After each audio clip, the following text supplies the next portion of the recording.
What if the money trouble you keep bracing for isn't bad luck? It's an appointment you made months ago, without ever meaning to. Just a quiet habit of expecting the worst before it arrives.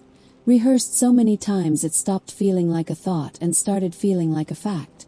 If you've ever caught yourself saying, "knowing my luck," before opening a bill, or bracing for a number before you even looked at your bank balance, you already know exactly what this video is about. Florence Scovel Shinn spent her life studying something most people overlook. We don't just hope for outcomes, we expect them. And expectation, she noticed, has a strange way of building the very road it walks on. Today you'll learn how to notice which expectations have quietly been running your finances, and how to gently begin expecting something different, something better, something closer to the wealth you were always meant to receive. Stay with me, because by the end, the word expect may never feel small to you again. Carol used to set the table for 4, even after her sons moved out. Old habit, she told herself. But if you'd asked her why she still kept 2 plates that never got used, she wouldn't have had a real answer. Not one she could say out loud anyway. She did the same thing with money.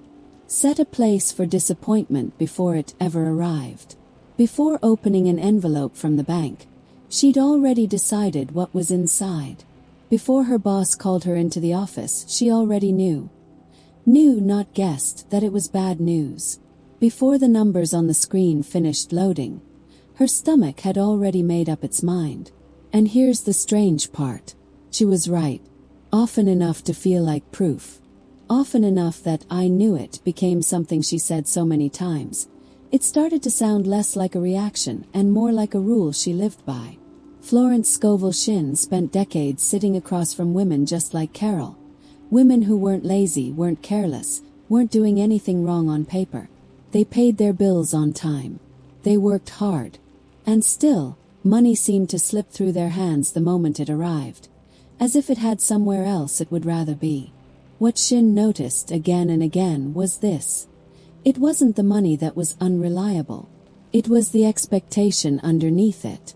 Think about a thermostat for a moment. Not because it's mystical, because it's ordinary. And ordinary things explain the invisible better than anything grand ever could. You set a thermostat to 68 degrees, and the room doesn't argue with you. It doesn't matter if it's freezing outside or blazing hot. The room adjusts itself, quietly, constantly, until it matches the number you chose. You don't have to fight the temperature into place. You just have to set it, and the room does the rest. Expectation works the same way, Shinn taught. Not as a wish. Not as a hope you're crossing your fingers over. As a setting. A number you've dialed in, so consistently, so quietly, that your circumstances start rearranging themselves to match it, without you ever having to force a single thing. Which means the real question was never, why does money keep disappointing Carol? The real question was, what has Carol's inner thermostat been set to for years, without her ever touching the dial on purpose? She hadn't chosen 68. Somewhere along the way, without deciding to, she had set herself to not enough. Not because she was broken. Not because she attracted bad luck. Because somewhere back, a mother who flinched every time a bill arrived, a marriage that taught her not to trust a good month, a job loss that came out of nowhere and never quite left her nervous system. Carol had learned, the way the body learns things, that money leaving quietly was safer to expect than money staying and being taken away loudly. Bracing for the drop had felt, for years, like protection. If she expected the worst, it could never surprise her. If she stayed alert, stayed suspicious, stayed one worried thought ahead of every bill, she couldn't be caught off guard again. But Shinn would have gently pointed out what Carol couldn't see from inside the worry. A thermostat set low doesn't protect the room from cold. Creates it. The vigilance Carol mistook for wisdom wasn't guarding her wealth. It was setting the temperature her whole financial life had been quietly living in. This isn't a story about Carol being foolish, or slow to catch on. It's a story most of the women watching this will recognize somewhere in themselves. The low hum of already knowing how something financial is going to go, before it's even happened. And if you've felt that same hum, this next part is the one worth staying for. Because the dial Carol didn't know she was touching, that same dial exists in you. And unlike a thermostat mounted on a wall, this one has never once been out of your reach.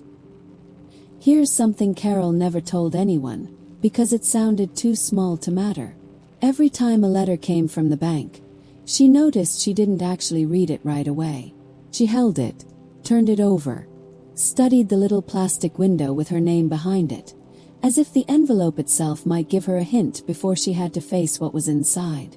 That pause, Shinn would have said, wasn't really about the envelope. It was about a much older habit, the habit of collecting evidence. Because a mind that expects doesn't just sit there waiting quietly. Goes to work. Think of a librarian who has been given one instruction, and one instruction only. Bring me anything that proves money is unreliable. That librarian doesn't rest. She doesn't take days off. Every single day, she is quietly walking the shelves of everything Carol experiences. Every bill, every slow month, every awkward conversation about a raise that didn't happen, and she is pulling out exactly the books that match her one instruction. She isn't lying. She isn't making anything up. She's simply very, very good at her job. If you ask a librarian for proof of disaster, she will hand you proof of disaster every time because that's what you asked her to find. The unsettling part is that this librarian never checks whether the instruction itself was ever true. She just follows it, faithfully. 4 years if necessary. She was never told to bring balance. She was never told to also notice the months the bills got paid without panic, the unexpected check that arrived at the exact right time, the raise that did come through. Nobody asked for that evidence, so she never went looking for it. It sat on the shelf, gathering dust, technically real but never once retrieved. This is what Shinn meant when she spoke of consciousness as the real cause behind what shows up in a life. Not fate, not luck, not a universe-keeping score. A quiet instruction, given so long ago most women don't remember giving it, still being carried out today with perfect obedience. Carol's instruction had been simple. Expect the drop. So her librarian brought her drops. Not because Carol deserved less. Not because she'd done something wrong. Because that request, made in a frightened moment years earlier, had never once been updated. Here is the part worth sitting with.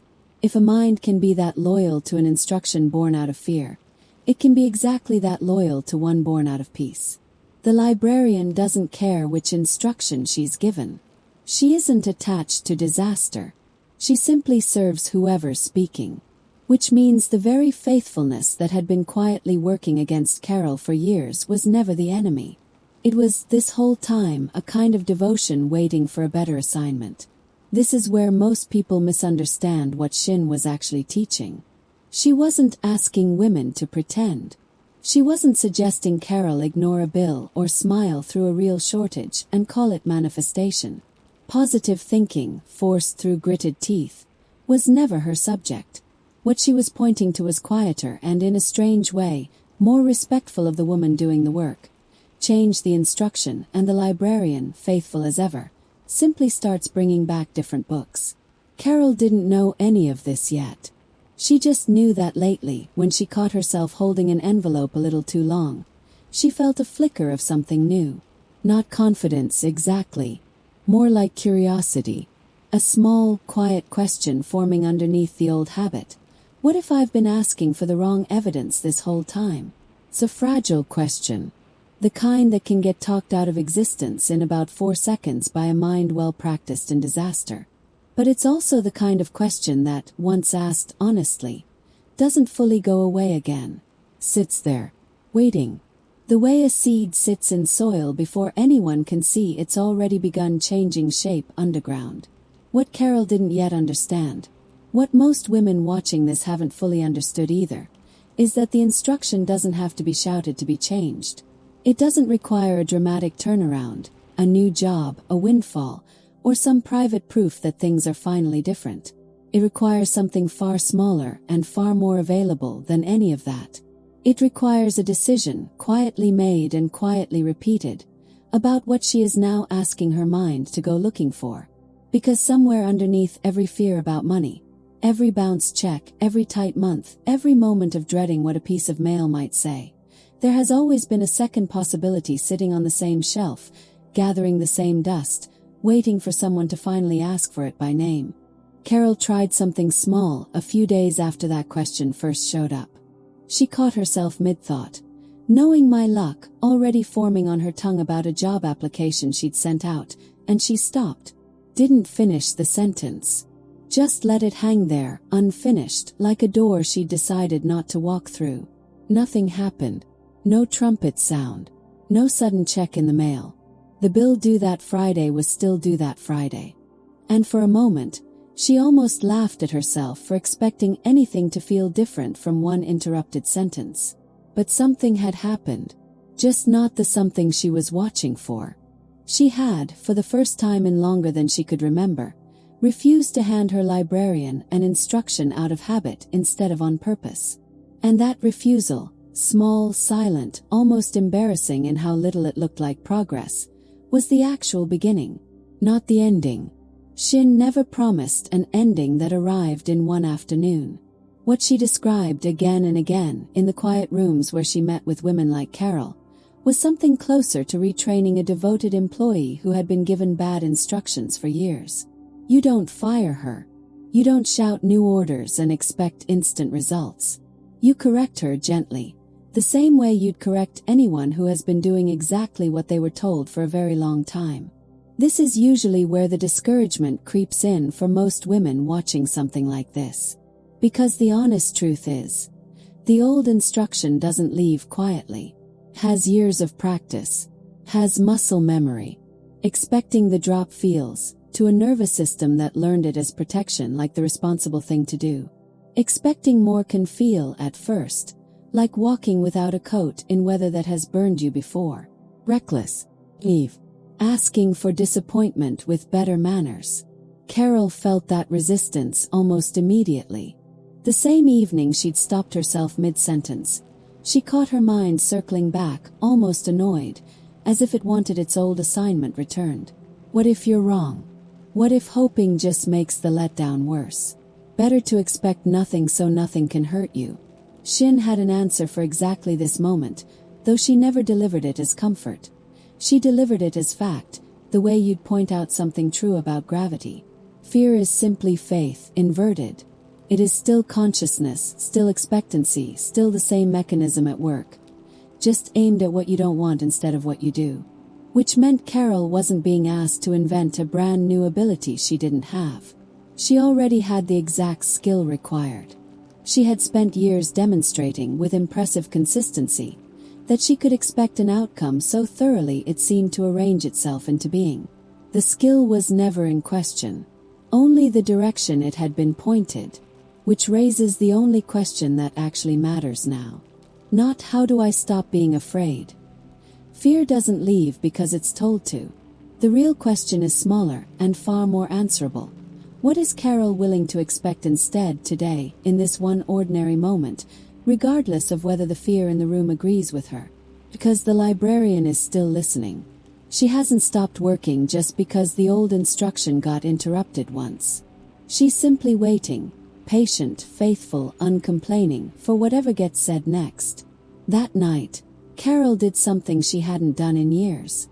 She sat down with her checking account open on the screen, and instead of scanning it the way she usually did, hunting for the bad number, the one that would confirm what she already suspected, she made herself look for something else first. Not lying about what was there. Not pretending the balance was bigger than it was. Just refusing, for once, to let the search begin and end with the worst line on the page. Felt almost silly at first.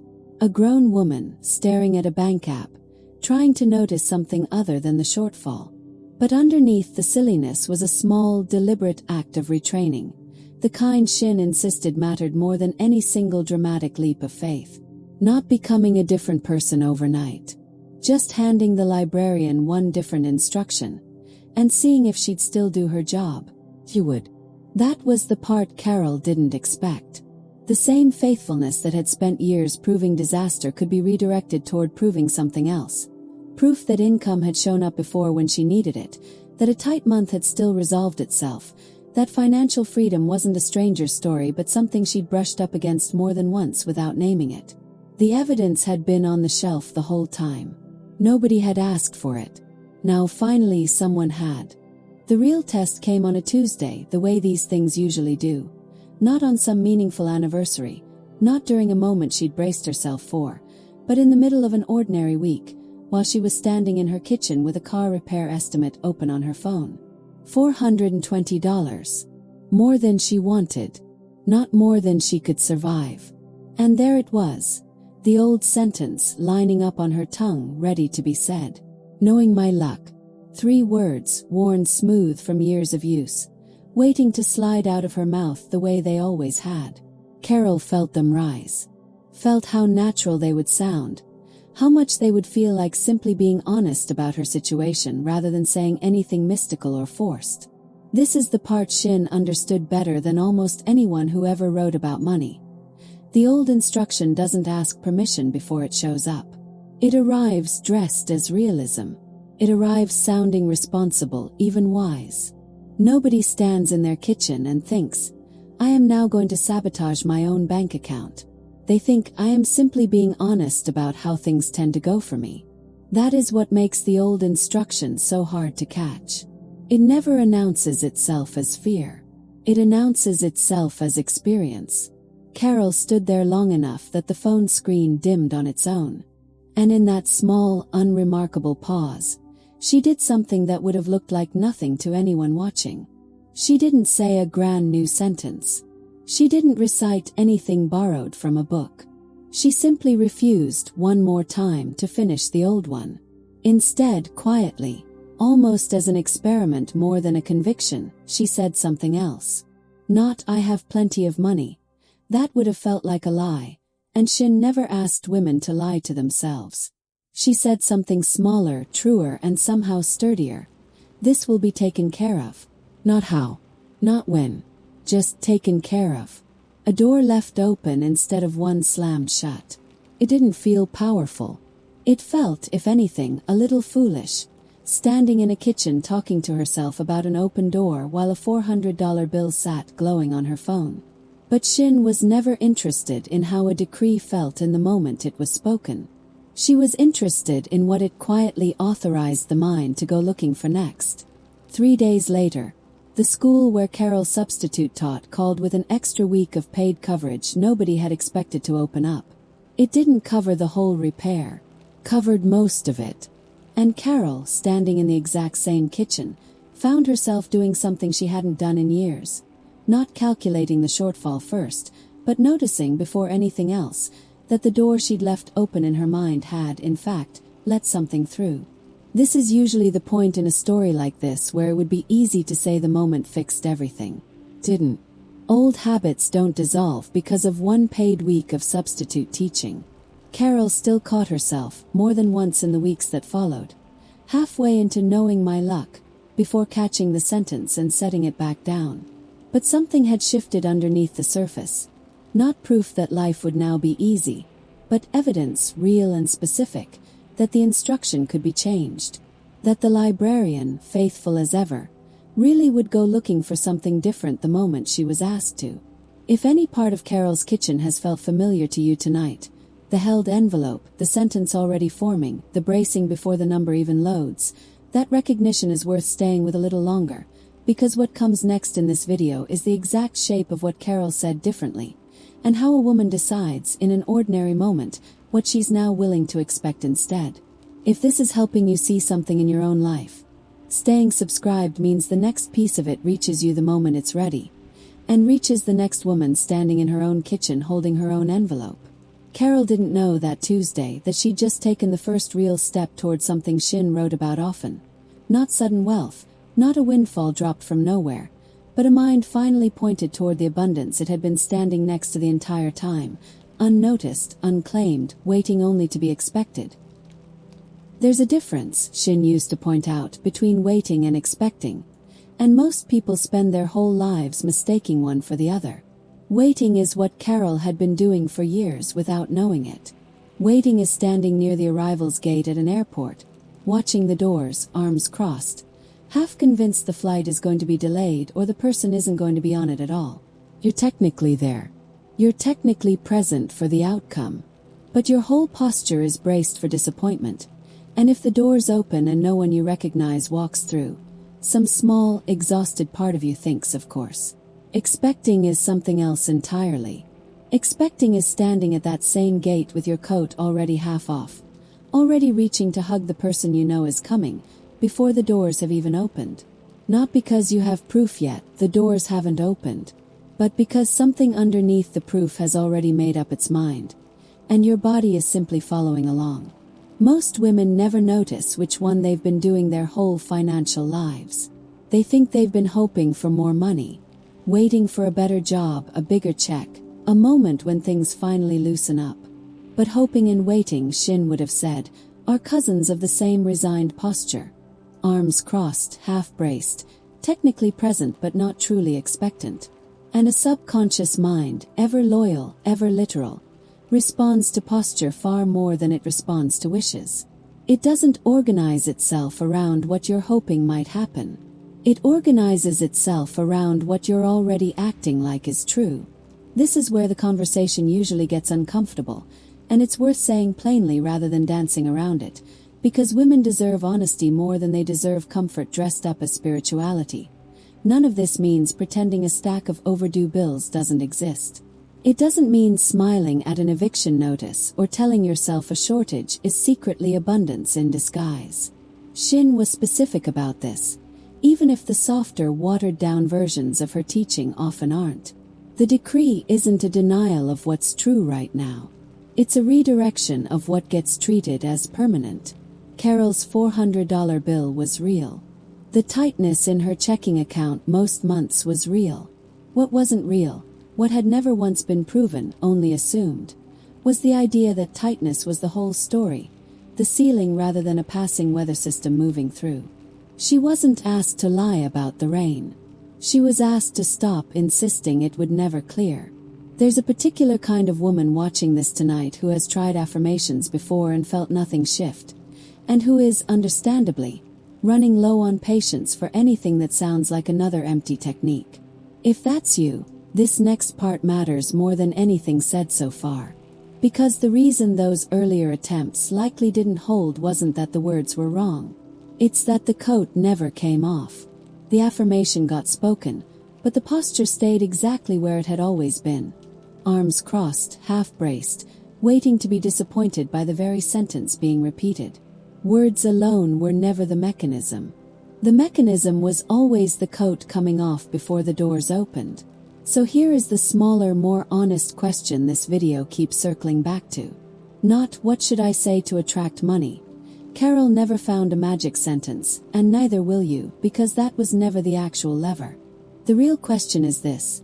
In your own ordinary week, in your own kitchen, standing over your own version of a $400 bill, are you already reaching for your coat? Or are you still standing there, arms crossed, waiting to see what happens before you're willing to believe anything good is coming through those doors at all? It's worth saying, too, that this isn't a question with a single right answer said once and then finished. Carol didn't stand at that gate with her coat off for the rest of her life the moment she decided to try. Some weeks she reached for it easily. Other weeks, an old bill or a slow month would pull her arms right back across her chest before she'd even noticed it happening. Shinn never described this as a switch flipped once. She described it as a posture practiced, lost, and returned to over and over, without ever needing to be perfect at it, only willing to keep coming back to the gate with her hands ready instead of folded. Carol started something new that autumn, small enough that she never called it a ritual, because the word itself felt too heavy for what it actually was. Every night before turning off the lamp, she wrote down 3 things she expected, not hoped for, not wished, but expected, to happen with money in the coming days. Not fantasies. Nothing about winning anything or a stranger leaving her a fortune. Small, specific, believable things. A client would pay the invoice she'd been waiting on. Gas would somehow cost less than she budgeted for. A conversation about a raise would go better than the ones before it had. Most nights, at least one of the 3 showed up within the week. Not because the universe was rearranging itself around a to-do list. Because Carol, for the first time in years, was pointing her attention somewhere on purpose before she fell asleep, instead of letting the day's worries have the final word, the way they'd had it for so long. Shinn wrote about this exact hinge point, the last thought before sleep and the first one upon waking, as though it mattered more than almost any other moment in a day. Not because of anything magical about darkness or dreams. Because the mind, right before it lets go and right after it returns, is at its most honest, less guarded, more willing to simply believe whatever it's told, without the daytime noise arguing back. This is different from an affirmation repeated at a mirror, and it's worth being precise about the difference, because so much of what gets called manifestation online blurs the two together until neither one works. An affirmation, said without real expectation underneath it, is a costume. It's dressing a sentence up to look like belief while the actual posture of the person saying it stays exactly where it always was, arms crossed, waiting to see.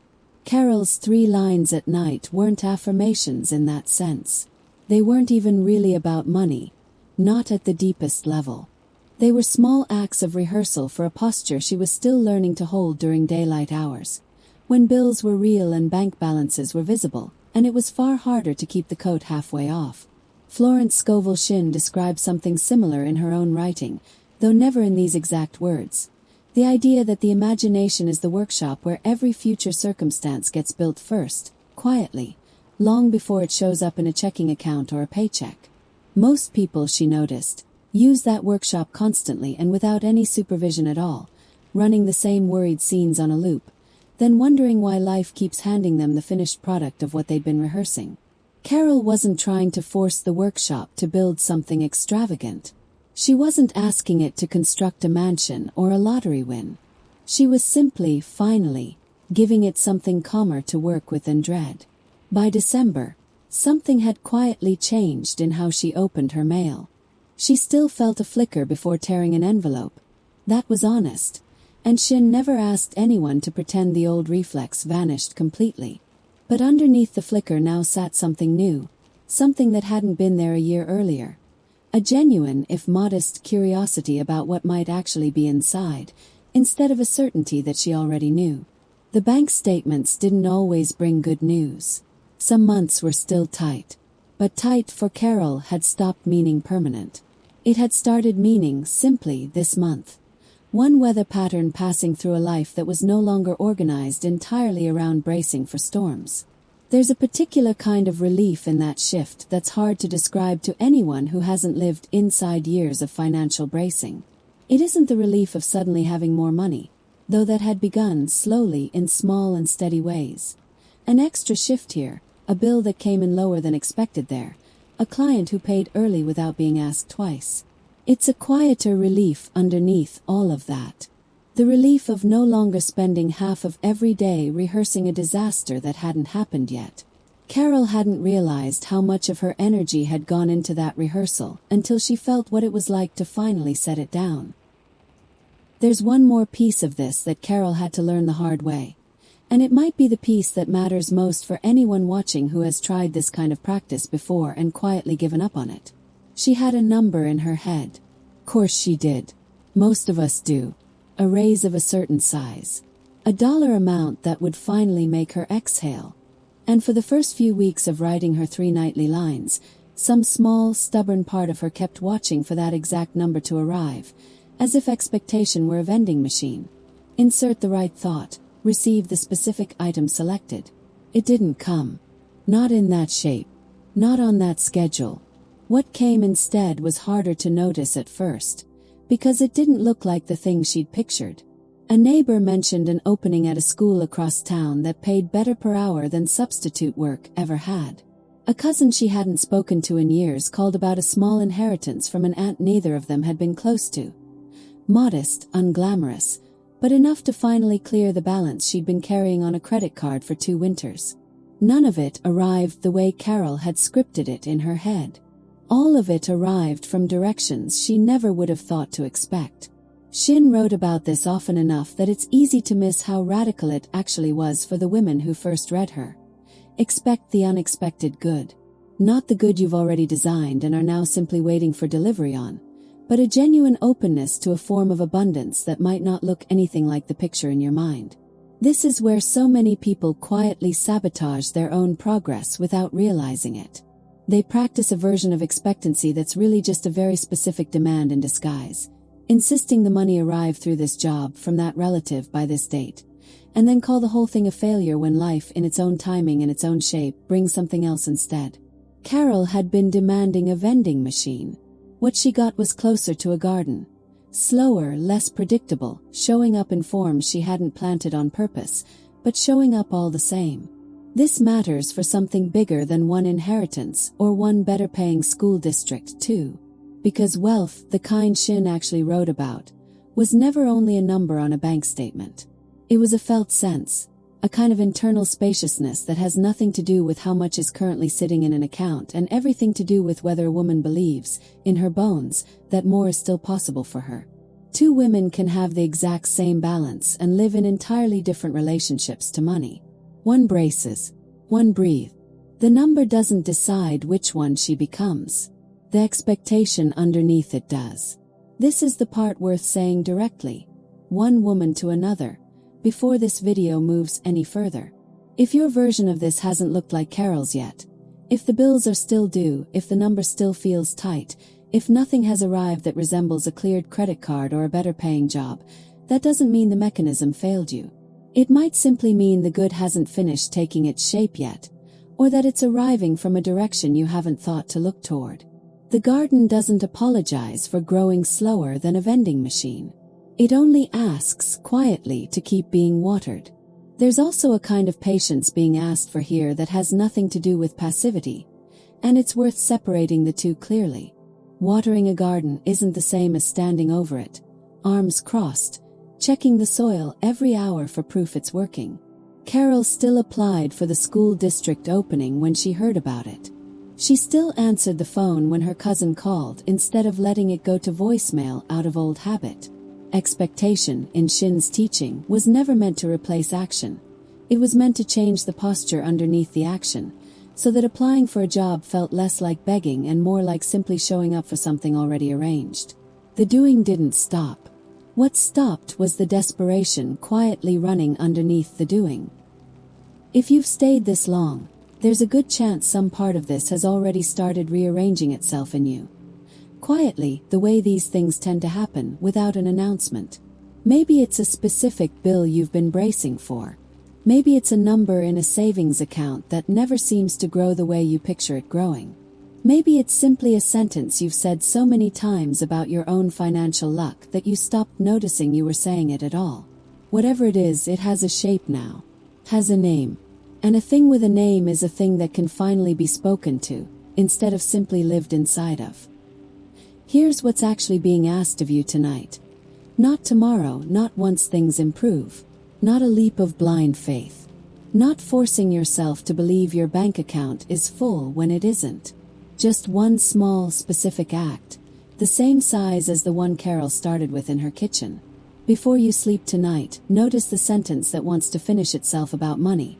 The knowing my luck, the of course, the small bracing you do without meaning to, and let it go unfinished just once. Then, in the space that opens up, say something smaller and truer instead. Not a fantasy, not a number you don't believe.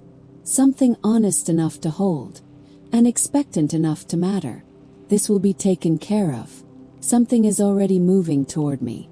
I am allowed to expect good news. It will feel strange the first time. It felt strange for Carol too, standing in her kitchen talking to an open door about a car repair bill. Strangeness was never a sign she was doing it wrong. It was simply the sound of an old instruction being interrupted mid-sentence for the first time in years.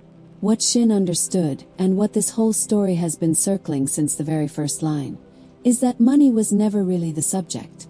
Money is only ever the evidence, the thing that shows up afterward to confirm whatever was already decided. Quietly, in a kitchen, in a checking account app at midnight, in the half-second before an envelope gets opened. Change what's being decided, and the evidence, faithful as ever, eventually follows. Not because the universe owes anyone anything, Because a mind that has spent years proving one thing with impressive precision has, this entire time, been fully capable of proving something else. Carol still keeps 4 plates in her cupboard, if you're wondering. She never did explain that habit to anyone, not even herself, not fully. But somewhere along the way, without deciding to, she stopped feeling the old ache when she saw them stacked there. They stopped being a reminder of what had left. They became instead a strange kind of promise. Room already made, at a table already set, for whatever good was still finding its way toward her. Not because she knew exactly what shape it would take. Because she had finally, quietly, stopped bracing for it not to come. There's something worth naming plainly here. For anyone who has spent years feeling like financial ease was a language other people simply spoke more fluently than they did. It was never about fluency. It was never about deserving it more, working harder for it, or finally being lucky enough. Carol didn't earn her shift in expectancy through some special qualification. She earned it the only way anyone ever does. By noticing one ordinary evening that the sentence forming on her tongue was a choice, even after years of it not feeling like one, and by choosing, however unsteadily, to let a different sentence take its place. That choice is available in exactly the same way tonight, in whatever kitchen you happen to be standing in. Not as a technique to master perfectly, not as one more thing to get right or fail at, just as a door, the kind that's always been there, waiting for someone to notice it opens the other direction than the one they'd been pushing against for years. Wealth, real wealth, the steady, breathing kind, not the frantic kind, has never been as far away as it feels on a tight month. It has simply been waiting on the other side of an expectation most people never think to change. Before this closes, there's something worth asking of you directly, the way Carol might ask a friend sitting across the table from her, plates and all. If any part of tonight's video felt like it was speaking straight to something you've been carrying quietly about money, the bracing, the knowing my luck, the envelope held a little too long, staying subscribed here means you won't miss what comes next. This channel exists for exactly this. The moments when a woman needs to hear that the financial story she's been living inside of isn't the only one available to her, and that changing it doesn't require anything dramatic, only a decision made quietly, night after night, the way Carol made hers. There's a part 2 to this that hasn't been recorded yet. It would go further into what Shinn taught about the specific words that either open a financial door or quietly keep it shut. The exact difference between a decree and a wish spoken out loud in real situations, not just in theory. If that's something you'd want to see, say so in the comments. Tell me part 2. Or simply share what part of tonight's story landed closest to your own kitchen table. This channel grows because women tell each other when something actually helped, not because of anything algorithms decide on their own. If tonight gave you even a little more room to breathe about money, there is very likely someone in your life right now, a sister, a friend, a daughter, who is standing in her own version of Carol's kitchen, holding her own envelope a little too long, waiting for a sentence that finally gives her permission to expect something different. Sharing this with her costs you 30 seconds. For her, it might be the exact moment everything quietly starts to turn. None of that changes what's true for you tonight, though, sitting wherever you're sitting right now. Because underneath everything said in this video, the librarian, the thermostat, the coat half off at the gate, there's one plain fact worth carrying with you longer than any metaphor. You have already proven, beyond any doubt, that your mind is powerful enough to make an expectation come true. You did it for years with the outcomes you didn't want. That was never a flaw in you. It was evidence of exactly how capable you've always been. The only adjustment left is the direction that same capability now gets pointed in. Toward the raise instead of the layoff, toward the check arriving instead of the check bouncing, toward a savings account that finally grows instead of one that always seems to empty itself out just before it matters. Florence Scovel Shinn never promised an easy financial life to the women she taught. What she promised was something steadier, and in its own way more generous. That the same law working against them could, with practice, work just as faithfully for them instead. Carol didn't become a different woman to receive that. She became, simply, a woman who stopped arguing with her own good before it had a chance to arrive.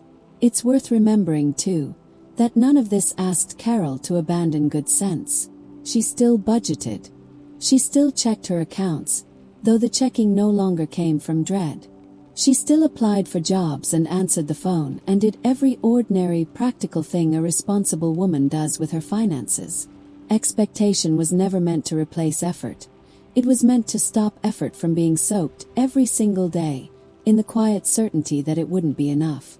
That's the part so many people miss when they hear teachings like Shinn's and assume they're being asked to sit back and simply wait for money to appear. Nothing here asks you to stop showing up for your own life. It only asks you to stop showing up already defeated. If you take one thing from tonight into tomorrow, let it be smaller than a whole philosophy. Let it be this: the next time you feel a familiar sentence rising about money, the bracing, the of course, the flinch before opening something, pause there just for a breath and ask yourself whose instruction you're about to hand your mind. Yours chosen tonight on purpose, or an old one, inherited from a version of you that didn't yet know she was allowed to expect something better. Somewhere in Carol's kitchen tonight, if you could see it, the light over the stove is probably still on. The cupboard still holds 4 plates it doesn't need. And if a letter arrived from the bank right now, she would still hold it for a second before opening it. That part never fully left, and Shinn never asked it to. But the sentence that used to finish itself in that pause has changed. It isn't loud. It was never loud. It's closer to a habit now than a decision. The kind of thing a woman does without narrating it to herself anymore. The way she doesn't narrate reaching for the light switch in a room she's walked through 1,000 times. Expect the good. Not the specific shape of it. Not the exact number or the exact date. Just the good, trusted to arrive in whatever form it chooses. The way rain trusts a river to know what to do with it. What began as one interrupted sentence in a kitchen became, slowly, an entirely different relationship with a bank account that used to feel like an adversary. Not because the account itself changed first. Because the woman standing in front of it did. If you've been bracing, for a bill, for a bounced check, for a number that never seems to move in the direction you need it to, the invitation tonight was never to pretend that bracing away. It was simply to notice it, the way Carol finally noticed hers, and to ask, gently, whether it's still serving the purpose it was hired for all those years ago. There is a version of your financial life that has been waiting on the other side of a different expectation. It isn't hiding from you. It was never withheld as some kind of test or punishment. It has simply been waiting for the instruction to change. The same way a room waits, without complaint, for someone to finally touch the dial. Maybe that's the real reason Carol never got rid of those 4 plates. Not sentiment exactly. Not just habit either.